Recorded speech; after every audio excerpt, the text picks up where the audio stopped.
Ukraine के Luhansk पर बड़ा हमला हुआ है। रूसी कब्जे वाले गैस स्टेशन पर अटैक हो गया। यूक्रेनी हमले में गैस स्टेशन में लग गई भीषण आग। ये देखिए तस्वीरें, हजारों लीटर तेल यहां जलकर खाक हो गया। और एक और बड़ी खबर राजधानी कीव से यहां पर हुआ है रूस का ड्रोन हमला। रूस ने कीव पर बैक टू बैक 8 ड्रोन से अटैक किया। ये देखिए आप, ईरान ड्रोन से बिजली स्टेशन पर जो हमला हुआ वो अटैक कैप्चर हुआ है। रूसी हमले में बिजली सब स्टेशन तबाह हो गया। हमले के बाद कीव के कई इलाकों में ब्लैकआउट।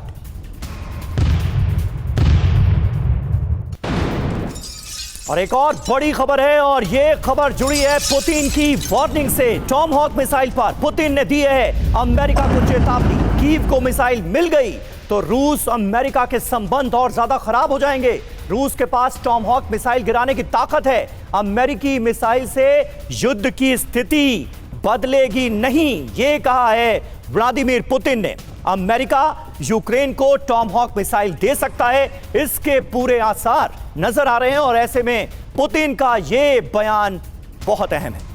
टॉमहॉक पर अमेरिका वर्सेस रशिया हो रहा है। पुतिन की चेतावनी, यूक्रेन को लॉन्ग रेंज वेपन नहीं मिलने चाहिए।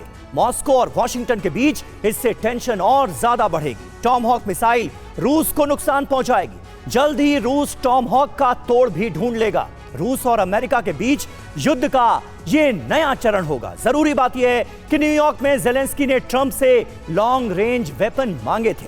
यूक्रेन को टॉमहॉक देने पर विचार कर रहे हैं ट्रंप और चतुर्वेदी सर। ऐसे में व्लादिमीर पुतिन क्या कहीं ना कहीं यह बताने की कोशिश कर रहे हैं कि टॉमहॉक मिसाइलें अगर दी जाती हैं तो उसका तोड़ तो रूस कुछ दिन में ढूंढ लेगा, लेकिन उसके चलते अमेरिका और रूस के संबंधों में जो दरार आ जाएगी वो फिर हटेगी नहीं। समीर, आपने बिल्कुल सही कहा, ये एक तरह की चेतावनी है।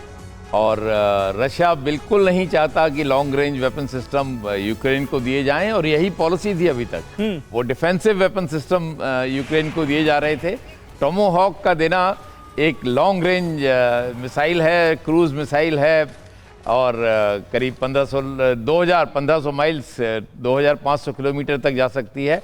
तो ऐसे वेपन सिस्टम को यूक्रेन को देना ये एक लेवल बढ़ा देगी, एस्केलेट कर देगी जो आज का रूसो और यूक्रेन का वॉरफेयर चल रहा है जी। और इसलिए रशिया डेफिनेटली चिंतित है इस बात से, और वो चेतावनी दे रहे हैं कि संबंध बिगड़ेंगे। नॉट ओनली संबंध, एक एस्केलेशन लेडर भी बहुत ऊपर जाएगा। बिल्कुल, यानी कि यहां से वॉर और ज्यादा एस्केलेट होती हुई नजर आएगी। और देखिए एक और बड़ी खबर है, रूस के पर्म क्राई में यूक्रेन की तरफ से बड़े हमले को अंजाम दिया गया है। रूस में फ्रंट लाइन से 1600 किलोमीटर अंदर यह अटैक हुआ है। यूराल केम अजोट प्लांट पर ड्रोन हमला हुआ है। हमले में फर्टिलाइजर फैक्ट्री में धमाका हुआ। ये देखिए आप, ड्रोन अटैक के बाद फैक्ट्री की एक जो यूनिट है वो तबाह हो गई। और आप देखिए, बात हो रही है टॉमहॉक की। अब आप समझिए कि ड्रोन से इतना अंदर अटैक हुआ, जब और ज्यादा लंबी दूरी के हथियार मिलेंगे तब क्या होगा।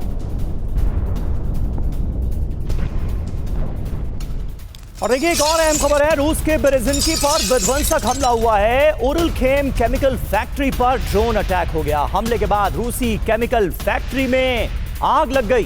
केमिकल फैक्ट्री पर ड्रोन हमले से पूरे इलाके में दहशत देखी गई है। फ्रंट लाइन से 1700 किलोमीटर दूर है उरलखेम केमिकल फैक्ट्री, और इतनी दूर जाकर यह हमला करने में कामयाब रहा है यूक्रेन।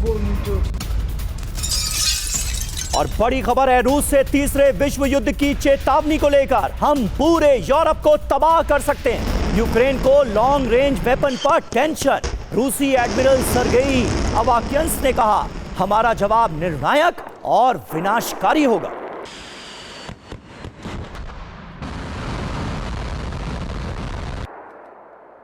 तो सवाल यह है कि जो यूरोप, नेटो और रूस के बीच में तल्खी नजर आ रही है, क्या वर्ल्ड वॉर 3 तय है? ऐसा क्यों कहा जा रहा है? पहली ब्रेकिंग क्या है, यूक्रेन पर ट्रंप के फैसले से रूस और अमेरिका में टेंशन बहुत ज्यादा हाई है। दूसरी ब्रेकिंग क्या है, रूस ने अमेरिका को तीसरे विश्व युद्ध की धमकी दे डाली है। तीसरी ब्रेकिंग, रूस ने कहा है कि लॉन्ग रेंज की आपूर्ति पर आप विनाश तय मानिए। बड़ी बात क्या है, यह धमकी पुतिन के सबसे करीबी एडमिरल की तरफ से दी गई है। पूर्व एडमिरल सर्गेई अफवाह कथन कई ऑपरेशंस में शामिल रह चुके हैं और उनकी तरफ से यह कहा गया है।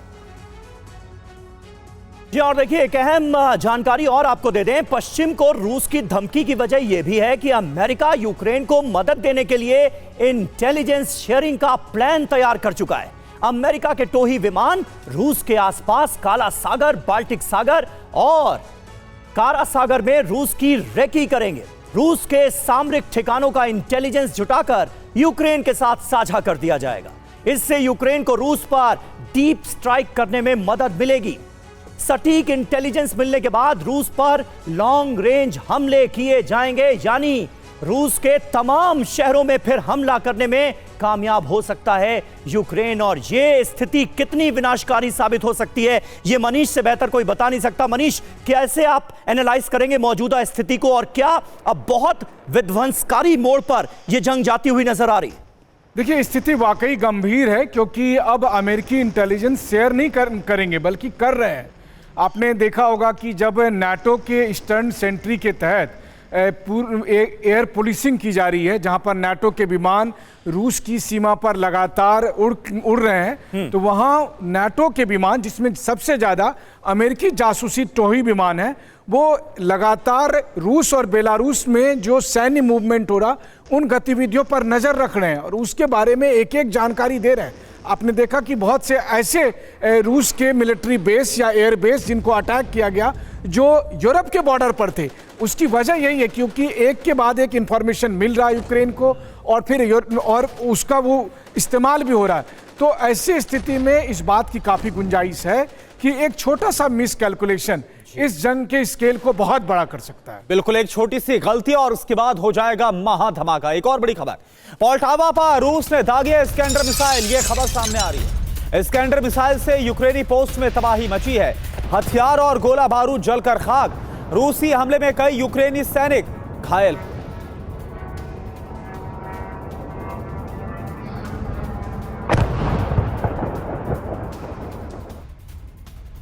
और देखिए इस बीच एक अहम खबर, रूस के सोची पर यूक्रेन ने कर दिया है हमला।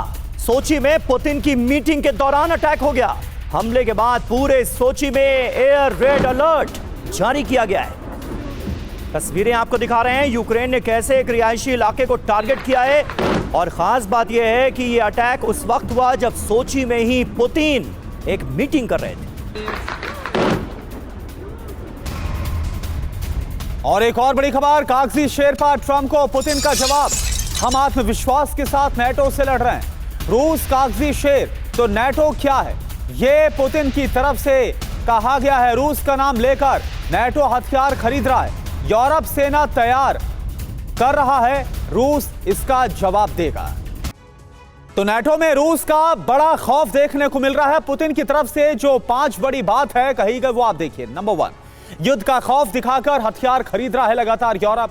नंबर 2, बार बार युद्ध की बात करके डर का माहौल बनाया जा रहा है। नंबर 3, यूरोप तेजी के साथ जंग के लिए अपनी सेना को तैयार कर रहा है। नंबर 4, रूस इसका जवाब भी बहुत बड़ा और फौरन देने वाला है। नंबर 5, नाटो पर हमले के लिए रूस कोई प्लान नहीं बना रहा है। जरूरी बात आप समझिए, पुतिन ने नाटो से कहा है कि शांत हो जाओ और चैन से सो जाओ। मायने आप समझिए, जंग की तैयारी कर रहे यूरोप को शांत रहने की नसीहत दी है। जंग हुई तो रूस की फौज यूरोप पर बहुत ज्यादा भारी पड़ेगी। निनासिर सर, कैसे आप इस पूरे बयान को आप डिकोड करें, क्योंकि जहां एक तरफ व्लादिमीर पुतिन ये बोल रहे हैं कि भाई शांत हो जाओ, इतना क्यों युद्ध का माहौल बनाया जा रहा है, वहीं वो ये बोल रहे हैं कि अगर हिमाकत की तो फिर यूरोप बचने वाला नहीं है। देखिए, तीनों के पहलू अलग अलग हैं, अमेरिका, रशिया और यूरोप। पहले हम पुतिन के पहलू पे आते हैं।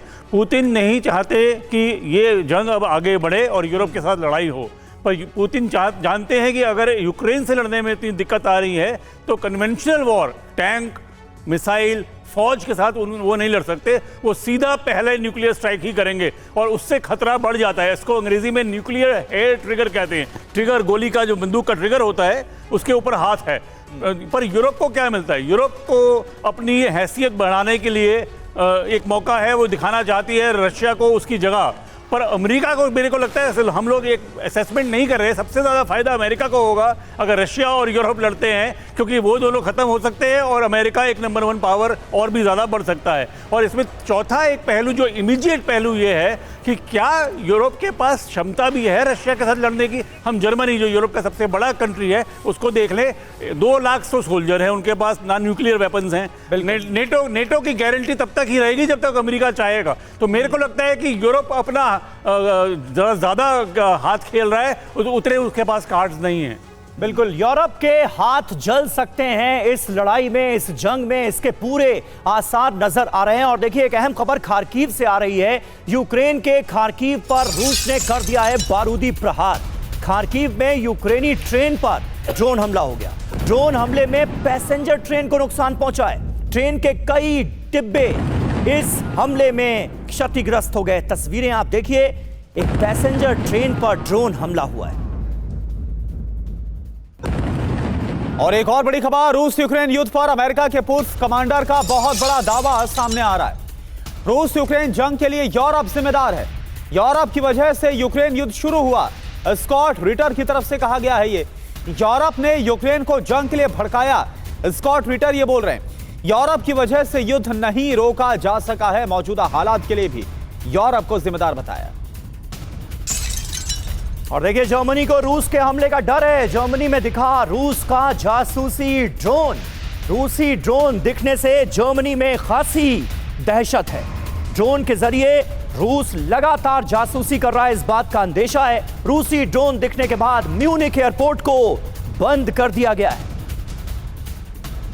तो रूस के ऊपर लगातार यूरोपीय देशों की ड्रोन के जरिए जासूसी के आरोप लग रहे हैं। और अब जर्मनी में रूसी ड्रोन को लेकर दहशत है। तो देखिए, जर्मनी में ड्रोन पहुंचे हैं। नाटो देश अलर्ट हो चुके हैं और एक बार फिर जर्मनी का बहुत कड़ा रुख रूस के लिए सामने आ रहा है। जर्मनी के म्यूनिख में दिखा रूस का जासूसी ड्रोन। रूसी ड्रोन दिखने के बाद म्यूनिख एयरपोर्ट को बंद कर दिया गया। जर्मनी के श्लेस्विग होल्स्टाइन शहर के ऊपर भी ड्रोन दिखा है। जर्मनी के टिसेनकोप शिपयार्ड के ऊपर रूसी ड्रोन नजर आया है। हाइडे रिफाइनरी और हैम्बर्ग एयरपोर्ट के करीब भी ड्रोन दिखने से जर्मनी में हड़कंप मचा हुआ है। Military base, testing ground, logistic route की जा रही है जासूसी, ऐसा कई रिपोर्ट्स बता रही हैं। जर्मनी में हथियारों पर ड्रोन से रूसी एजेंट्स नजर रख रहे हैं और इसी वजह से जर्मनी में दहशत देखी जा रही है रूसी ड्रोन की। और वहीं डेनमार्क से अहम खबर है। डेनमार्क में रूसी ड्रोन घुसपैठ पर पुतिन का बड़ा बयान आ गया है। एक इंटरव्यू के दौरान राष्ट्रपति पुतिन ने कहा, अब डेनमार्क के ऊपर ड्रोन नहीं उड़ाएंगे, हमारे पास लिस्बन तक पहुंचने वाले ड्रोन नहीं हैं। मनीष, कुछ डिकोड कीजिए व्लादिमीर पुतिन के इस बयान को। मुस्कुराते मुस्कुराते वो दरअसल अपनी क्षमताओं का भी प्रदर्शन करते नजर आए, शक्ति का भी प्रदर्शन करते नजर आए, लेकिन अब कह रहे हैं कि यूरोपीय देशों में रूस ड्रोन नहीं भेजेगा। क्या मतलब है इसका? देखिए, ये वाकई में दिलचस्प मामला है। पहली बात तो मैं करूं कि जब राष्ट्रपति पुतिन से सवाल किया गया तो सवाल ही बहुत मजाकिया और तंज वाला था कि मिस्टर प्रेसिडेंट, यूरोप में आप प्लीज ड्रोन मत भेजा करें। मतलब यूरोप में बहुत केओस हो जाता है। तो उसके जवाब में उन्होंने कहा कि ठीक है, अब मैं ड्रोन नहीं भेजूंगा। और वैसे हमारे पास, फिर उन्होंने ये भी कहा कि वैसे सीरियसली हमारे पास लिस्बन तक भेजने वाले ड्रोन नहीं है, हमारे पास लंबी दूरी के मिसाइल हैं, ड्रोन नहीं है। यानी हमको जब भेजना होगा तो हम ड्रोन नहीं भेजेंगे, मिसाइल भेजेंगे। लेकिन जिस तरह की घटनाक्रम पिछले दिनों देखने को आ रहा है, जैसे रात की खबर आपने दिखाई कि कैसे जर्मनी में म्यूनिख एयरपोर्ट को बंद करना पड़ा उस ड्रोन की वजह से, या इससे पहले डेनमार्क में हुआ या कई और दूसरे देशों में हुआ, तो ये ड्रोन को लेकर जो एक तरह कहें कोहराम मचा हुआ है, जिसको लेकर पुतिन ने कहा कि किसी जमाने में यूरोप में यूएफओ मिला करते थे, आजकल रहस्यमयी ड्रोन मिल रहे हैं। हर उड़ता हुआ ड्रोन रूसी ड्रोन नहीं होता है, कुछ दूसरे ड्रोन भी हो सकते हैं, या यूरोप में भी कुछ अंदर खाने की साजिश हो सकती है। मुझे लगता है कि इस वक्त वैश्विक समुदाय को इसकी निष्पक्ष जांच करानी चाहिए कि ये ड्रोन किसका है, क्योंकि यही ड्रोन तीसरे विश्व युद्ध को शुरू कर सकता है अगर इतना ज्यादा कंफ्यूजन और इतना ज्यादा मिसट्रस्ट रहा तो। बहुत बड़ी बात आपने बोली है कि इस बार ड्रोन नहीं, बल्कि अगर इस बार कुछ भेजा जाएगा तो ऐसी चीज भेज सकते हैं जिससे होगा महाविध्वंस। एक और बड़ी बात आपको बताएं, और बड़ी खबर क्या है, रूस को एस्टोनिया की बहुत बड़ी वार्निंग। एस्टोनिया के रक्षा सचिव हानो पेवकुर की तरफ से बयान दिया गया। रूस के हाइब्रिड हमलों का जवाब देना होगा, नाटो को अपनी सुरक्षा का ध्यान देना होगा, यह बयान दिया एस्टोनिया के रक्षा सचिव ने। और रूस से तनाव पर जर्मनी की चेतावनी, रूस ने हमारे खिलाफ युद्ध छेड़ दिया है, यूरोप की एकता को कमजोर करने की कोशिश हो रही है। जर्मन चांसलर फ्रेडरिक मर्ज ने कहा, रूस और यूरोप के बीच अब शांति नहीं हो सकती। तो देखिए किस तरह से जर्मन चांसलर भड़के हुए हैं। जर्मनी से यलगार, यूक्रेन जंग का विस्तार। फ्रेडरिक मर्ज ने कहा, हम युद्ध में नहीं हैं, लेकिन शांति में भी नहीं हैं। रूस ने हमारे लोकतंत्र, हमारी स्वतंत्रता के विरुद्ध युद्ध छेड़ दिया है। यूरोप की एकता को कमजोर करने की कोशिश हो रही है। इस बयान के मायने समझिए। यूरोप को रूस के खिलाफ जंग की तैयारी का संदेश दिया गया है। रूस का नाम लेकर यूरोपीय देशों को डराने की कोशिश की जा रही है। जर्मनी की तैयारी क्या है? जर्मनी पहले से ही युद्ध की तैयारी में जुटा है। बड़ी संख्या में सेना में नए जवानों की भर्तियां की जा रही हैं। युद्ध के दौरान घायल जवानों के लिए अस्पताल बनाए जा रहे हैं। चतुर्वेदी सर, किस तरह से आप देख रहे हैं जर्मनी का ये रुख? तो बहुत कड़ा, आक्रामक, अग्रेसिव नजर आ रहा है। कर क्या पाएगा जर्मनी? जर्मनी अगर रियल सेंस में देखा जाए तो सबसे स्ट्रॉन्ग, मिलिटरीली स्ट्रॉन्ग देश है जी, लेकिन रशिया के समक्ष जर्मन कुछ नहीं है। वो एक वॉर का हिस्टीरिया क्रिएट करने की कोशिश कर रहे हैं, जिस तरह की यूरोपियन कंट्रीज एक संगठित हों एक साथ, क्योंकि सबका दिखा रहे हैं कि हमारे ऊपर भी अटैक होगा, आप पे भी होगा, इस पे। तो जब सबके ऊपर अटैक होगा तो वो एक साथ जुड़ने की कोशिश करेंगे। वो उस तरफ ज़्यादा इनका है कि नेटो कंट्रीज़ को साथ लेने का, पूरे यूरोपियन यूनियन को साथ लेने का वह ज़्यादा है कंसर्न, रादर देन रशिया के साथ लड़ना। मेरे ख्याल से उनके दिमाग में इस वक्त नहीं है। लेकिन जब भी सॉवरेनिटी और इंटेग्रिटी की बात आती है तो हर देश अपनी सॉवरेनिटी, इंटेग्रिटी की रक्षा करता है। लेकिन इस वक्त ये सब माइंड की लड़ाई चल रही है, ना कि एक्चुअल। बिल्कुल, तो आप देखिए कितना बड़ा यहां विरोधाभास है। पुतिन बोल रहे हैं कि शांत हो जाओ, तो यूरोप से आवाज आ रही है कि शांति का नहीं बल्कि युद्ध का ही ऐसा वक्त है, ऐसा इंडिकेशन मिल रहा है। एक और बड़ी खबर, यूक्रेन समेत यूरोप पर परमाणु टेंशन भी बहुत हाई हो गई है। ज़ापोरिज़िया एटमी प्लांट से रेडिएशन का खतरा बढ़ गया।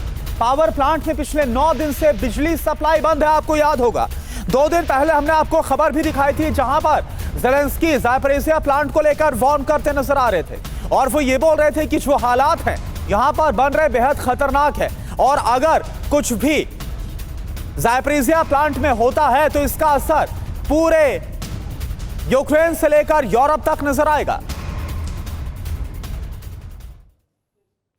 तो एटमी रिएक्टर विनाश का क्या सेंटर साबित होने वाला है? दरअसल ज़ापोरिज़िया की अगर बात करें और एक तरफ आपके सामने है चेरनोबिल जो पहले ही त्रासदी का सामना कर चुका है। अगर ज़ापोरिज़िया की पहले बात करें तो यहां पर क्या हुआ, न्यूक्लियर प्लांट पर हमला हुआ है और वहीं चेरनोबिल की बात करें तो शेल्टर पर अटैक यहां पर फिर हुआ। कल हमने आपको यह खबर भी दिखाई थी। ज़ापोरिज़िया में ज़ापोरिज़िया प्लांट की जो बिजली है वो कट ऑफ हो गई है, तो चेरनोबिल में जो कूलिंग प्लांट की सप्लाई लाइन है वो ठप हो गई है और इसी से एक बड़ा खतरा मंडरा रहा है। ज़ापोरिज़िया में जनरेटर से चल रहा है कूलिंग प्लांट, तो चेरनोबिल में संवेदनशील जो हिस्सा है इसको बहुत बड़ा नुकसान हो गया है। इसके अलावा ज़ापोरिज़िया में रेडिएशन फैलने का खतरा पहले के मुकाबले कहीं ज्यादा बढ़ गया है। चेरनोबिल में रेडिएशन लीक होने का भी खतरा यहां भी बढ़ा है, ऐसी खबर भी सामने आ रही। निनाद सेठ सर, चेरनोबिल तो पहले भी त्रासदी का सामना कर चुका और इस बार दोनों प्लांट्स पर, दोनों न्यूक्लियर प्लांट्स पर बड़ा खतरा है, कैसे आप इसको देख रहे हैं? इसमें 3 पहलू हैं। पहली बात तो इंटरनेशनल एटॉमिक एनर्जी एजेंसी की जो रिपोर्ट आई है लेटेस्ट, उसमें ये दिखाया गया है कि खतरा सिर्फ अंदर से नहीं, यानी माल फंक्शन से नहीं है, ऊपर ये जो ड्रोन्स उड़ते हैं उनसे भी है। तो एक गलती से अटैक हो जाए, क्रैश हो जाए। देखिए ये न्यूक्लियर प्लांट है, ये काफ़ी सीमेंटेड होता है, काफ़ी प्रोटेक्टेड होता है, लेकिन गलती से अगर बॉम्ब पड़ जाता है इसके ऊपर तो रिएक्शन हो सकता है। तो इससे पहले भी हमने 2-3 बार देखा है कि ये खतरा रियल था।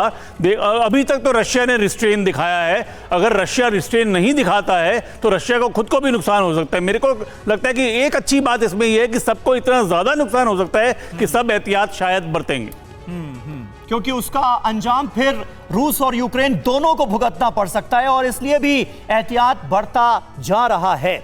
हमारे साथ तमाम खास मेहमान मौजूद हैं, चर्चा जारी है, लेकिन आपको बता दें राष्ट्रपति पुतिन की न्यूक्लियर चेतावनी के बारे में कुछ देश न्यूक्लियर टेस्ट की तैयारी कर रहे हैं। ऐसा हुआ तो रूस भी एटमी टेस्ट करेगा, ये पुतिन ने कह दिया है। रूस के पास अमेरिका से ज्यादा शक्तिशाली एटमी हथियार हैं।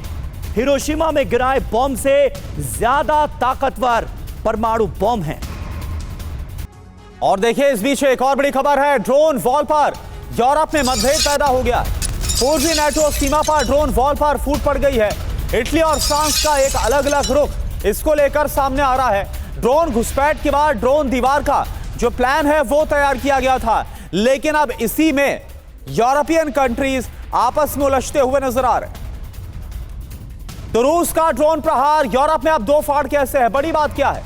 ड्रोन दीवार को लेकर यूरोप में मतभेद पैदा हो गया है। फ्रांस का क्या कहना है? ड्रोन दीवार की प्रक्रिया बहुत ज्यादा जटिल होने वाली, कॉम्प्लेक्स होने वाली है। ड्रोन दीवार से ज्यादा एयर डिफेंस की इस वक्त जरूरत है, यह फ्रांस की तरफ से मांग है। हवा में मार करने वाली रक्षा प्रणालियों की आज ज्यादा जरूरत है। इटली का क्या रुख है?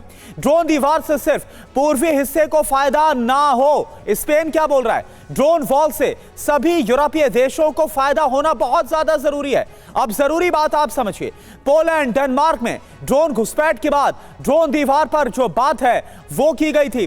ड्रोन दीवार पर कोपेनहेगन में 27 यूरोपीय देशों का मंथन भी हुआ था, लेकिन अब इसी फैसले को लेकर फूट पड़ती हुई नजर आ रही है।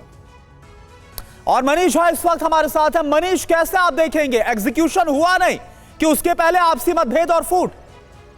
देखिए, ये सारा यूरोप ने जो 900 अरब डॉलर का एक सिक्योरिटी फंड जमा किया है रूस के खिलाफ लड़ने में, उसके बंदरबाट की लड़ाई है। क्योंकि जब ड्रोन वॉल बनेंगे तो ड्रोन वॉल किसके अगेंस्ट बनेगा? रूस के खिलाफ। तो वैसी स्थिति में फिर वो सारे संसाधन का इस्तेमाल जो है वो पूर्वी यूरोप में होगा। तो पश्चिमी यूरोपीय देशों को ये लगता है कि पैसे हम दें और फायदा उन्हें क्यों मिले, तो इसीलिए वो इसके खिलाफ हैं। वो कह रहे हैं कि कोई और स्ट्रेटेजी अपनानी होगी। दूसरा, फ्रांस और इटली जैसे मुल्क के पास दूसरे और बड़े एयर डिफेंस के मैकेनिज्म हैं। वो चाहते हैं कि उनकी बिक्री हो, उनकी खरीद की जाए, ना कि जैसे कोई अल्टरनेटिव निकाला जाए जो दूसरे देशों को फायदा हो। तो ये दरअसल उस बंदरबाट की लड़ाई है जिसमें वो ज़्यादा से ज़्यादा यूरोपीय फंड को अपने हिस्से लेना चाहते हैं। और इन सब के पीछे एकमात्र कारण है रूसोफोबिया, यानी कि रूस हमला कर लेगा और इसीलिए हमको रूस से बचने के लिए ये सब करना पड़ेगा। और यूक्रेन की तरफ से यूरोप के मद्देनजर इस रूसोफोबिया को बढ़ाने की हर मुमकिन कोशिश की गई और उसका नतीजा भी अब हमारे सामने। आप सभी का बहुत बहुत शुक्रिया इस चर्चा में हमारे साथ जुड़ने के लिए।